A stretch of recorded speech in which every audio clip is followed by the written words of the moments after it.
History Day, November 2020. Barrow's iron and steel industry. A brief insight into the origins and early workings.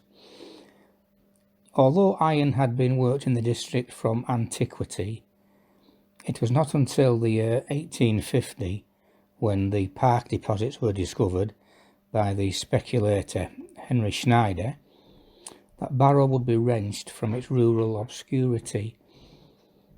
These deposits, which comprised high-quality hematite, represented the largest strike in British history up to that time. For several years, thousands of tons of the ore was shipped out of the region to more industrialised areas such as Yorkshire and South Wales.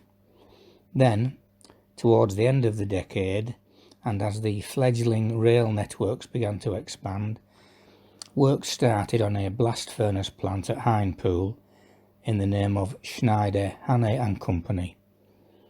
Sir James Ramsden, the town's first mayor and a man of vision, became the first managing director, and the enterprise was funded by the 7th Duke of Devonshire.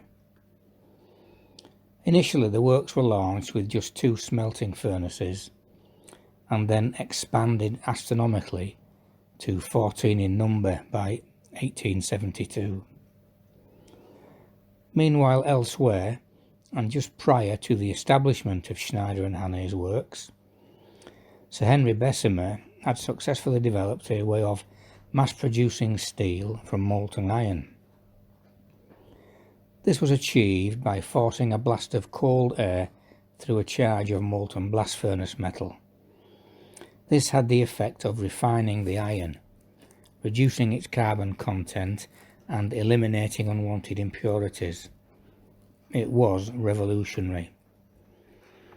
The works at Barrow, under the pioneering genius of its principal engineer Josiah Smith, became the Barrow Hematite Steel Company, and it exploited this new process on a massive scale, laying down 18 Bessemer converters of 5 tons capacity.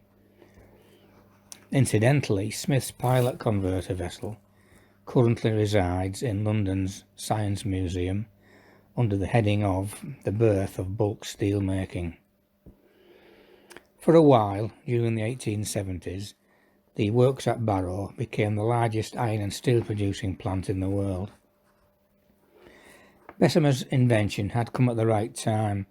Just as the country's rail networks were expanding, railway lines could be made from the more harder-wearing new steel in place of iron. The rails produced at Barrow were made in mills designed by Smith and exported around the world. Unfortunately for Barrow, towards the end of the decade, a new process was developed whereby ores of inferior quality to hematite could be processed in the converter. This became known as the basic process, and it took away Barrow's monopoly position.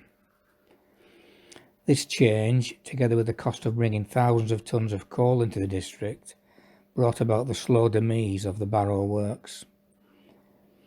One of the measures taken to counter this, because of the dwindling local hematite reserves, was to invest in the open hearth steelmaking process. By this method, scrap iron and steel could be used in the furnaces in place of iron ore, which was more expensive per ton than scrap. However, it would soon become apparent that the works at Barrow were now geographically disadvantaged. Its position did not support the existence of a large steelworks, and despite brief surges in support of 2 world wars, the place became less and less viable. And the rest, as they say, is history.